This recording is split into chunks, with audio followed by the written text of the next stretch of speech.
Ayan, hello po, ayan. Ito po, habang nanonood po ako, habang nagtatrabaho, pasensya na. Habang nagtatrabaho po ako is nanonood ako.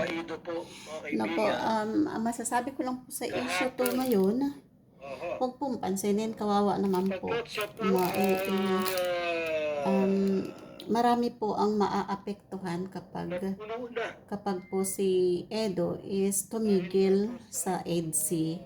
Hindi po healthy na si Edo is titigil sa EDSI dahil lang sa mga basher na ganyan, sa mga baser na ganyan. Opo, kasi po pag si Edo is tumigil, panalo po sila dahil ang buzzer po ang kanila pong hangarin ay matigil ang EDSI at mawala na po ang EDSI, di po ba?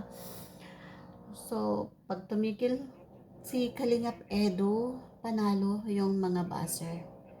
'Di ba? Magpapakasaya sila kasi panalo sila, natigil ang EDSI. Pero sino po ang kawawa? Kawawa naman po si EDSI. 'Di po ba? Kawawa naman. Marami po ang magiging dito, maaapektuhan. Di po ba? Ang dami pong maaapektuhan. Kaya Kalingap Edu, kapit ka lang, kapit lang.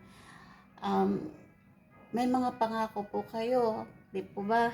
Nakakaiyak lang kasi yan lang ang stress reliever ng mga OFW. Ayan, nagtatrabaho po ako, hindi pa ako tapos, pero naiiyak ako sa, naiiyak ako sa isyong ito. Hindi po ako, I am nobody. I am nobody. Ano lang po ako, taga-subaybay lang po ako at ano lang po ako, followers lang po ako at saka nanonood po ako ng mga lahat ng ng Kalingap. Pero wala po akong naitutulong. Siguro ang naitutulong ko lang is yung aking panonood. Pero talagang nakakaiyak po ang issue na ito ngayon. Hindi kasi naiintindihan ng iba na si Kalingap Edo is bago pa siya na i-love team ay na po siya, charity vlogger na po siya. So, kailangan din po niyang makipag-usap kung kani-kanino. Kagaya po nung ni Ma'am Bopil, no? Tama po, ganoon po. Hindi po love team lang ang ni Kalingap Edo, kundi charity vlogger din siya. Hindi po ba? So, hindi po pwede na hindi siya makiharap sa ibang tao. No, kapag shoot ng EDSI, syempre andoon siya, EDSI siya in that time. Pero sa kanyang mga charities, charity vlogger po siya.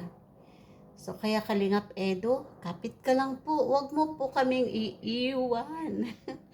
Na ang sakit sa dibdib.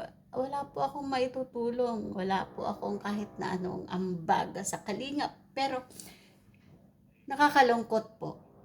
Kaya wag ka pong bumitaw, Kalingap Edo, ipakita mo po na matibay ka. Kasi kapag ikaw ibumitaw, panalo sila. Di po ba? So, sige, yun lang po ang masasabi ko. Ayan, yung isang cellphone ko po is nanonood. Ayan, ngayon si Kuya Bal na. Ayan. Ay, isang cellphone ko nanonood ng Kalingap, everything na mga lahat ng Kalingap po napapanood ko. Ayan. May papaido po sa kanyang saloobin. Ayan. Dahil sa inyong mga walang puknat at walang humpay na pambabash. Ayan po. Ipapaido, mga kaibigan. Nakakaiyak lang po. Nakita po natin si Papa Ido, ha? Ayan. So hanggang dito na lang po yung aking video and salamat po. Sorry po, nakita niyo po yung itsura ni Lola. Hindi, pinipigil ko lang yung iyak ko. Nakakaiyak. So grabe. Kaya Papa Edo, panawagan po ng isang lola. Huwag ka pong bumitaw. Huwag mo pong hayaan na manalo ang mga buzzer. Thank you.